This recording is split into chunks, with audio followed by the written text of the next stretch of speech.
Hey folks, Dr. Jim Palermo, Assistant Professor in the School of Education and your instructor for MELS 605 online for this spring 2017 semester with the week one instructional video.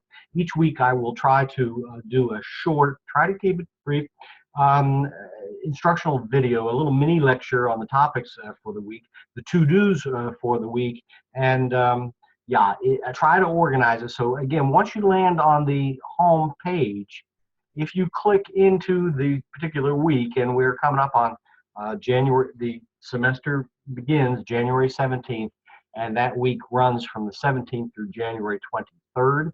If you click on the week for content for the Blackboard course, everything that you need to do that week will be here in this one place. So make sure that you're logging on and clicking in. This is how I take attendance, is monitoring your attendance here. So this week, an introduction to these books. I'm going to call it hereafter Hersey, but it's Hersey, Blanchard, Johnson, Management of Organizational Behavior. Afterwards known as Glickman, Basic Guide to Supervision. There is read chapter 1 in Hersey this week, and Glickman chapters 1, 2, and 3. There are some assignments connected with those books. You're finishing up a cohort, this is 605, your last course in the program, and likely some of these things are going to be revised after this course, but these are your texts, and the assignments are all linked. You need to get copies of these texts as well as the strengths-based leadership. There'll be some activities at the end. Used copies of Hersey and Blanchard will work. Not so much with the strengths-based leadership, as I'll explain later. But also, we are beginning your last semester. I haven't followed you along. Some of you may be add-on folks taking only 135, others taking earning a new master's degree. I'm going to learn something about you when you upload your videos. But you should be finishing up your task stream portfolio. And the important piece now in the newly revisioned MELS, you need to tell your coach and be in touch with your coach if you are not making satisfactory progress in completion of your portfolio and task stream. And we're just doing CAP E and SIAP F, a couple of pieces in this last semester. You should have most of this done and loaded already. So again, I've asked you to do a video introduction. It's short and brief, loaded in the dialog box, please. There are two other assignments that you must do this week. The Hersey leadership.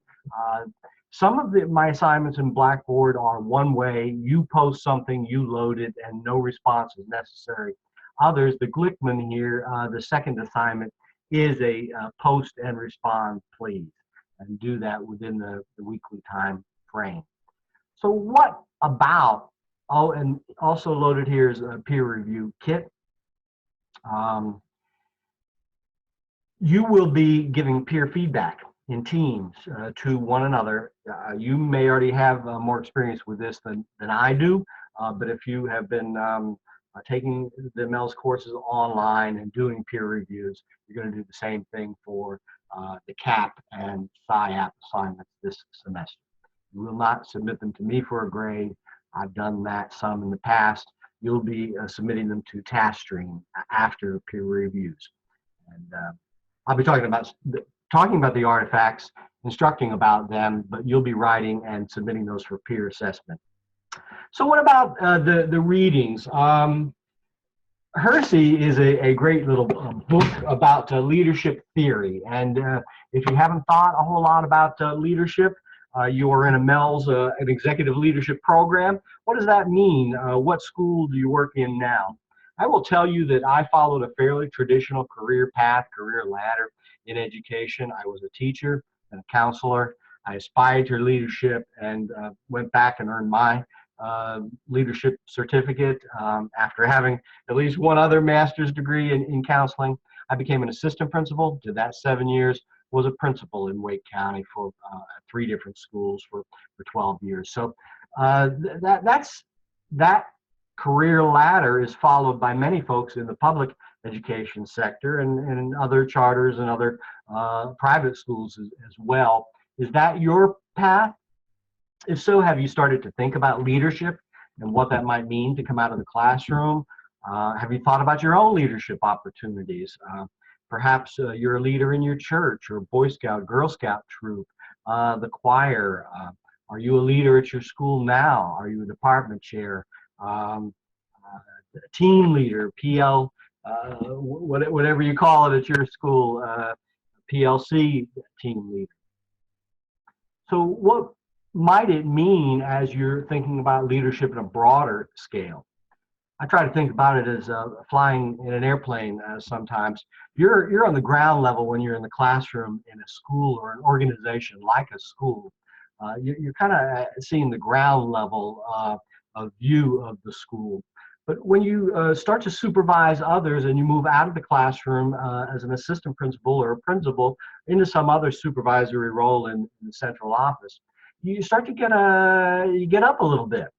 And just as when you take off in the airplane, the view is different at 500 or 1,000 and 10,000 feet, as you move up in the organization, I find that leadership changes your view of things. So are you starting to think about that stuff?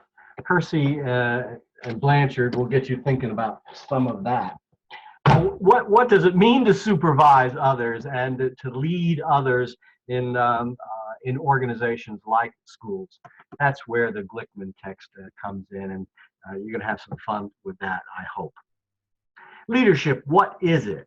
How is it different from management? I asked you about the leadership roles.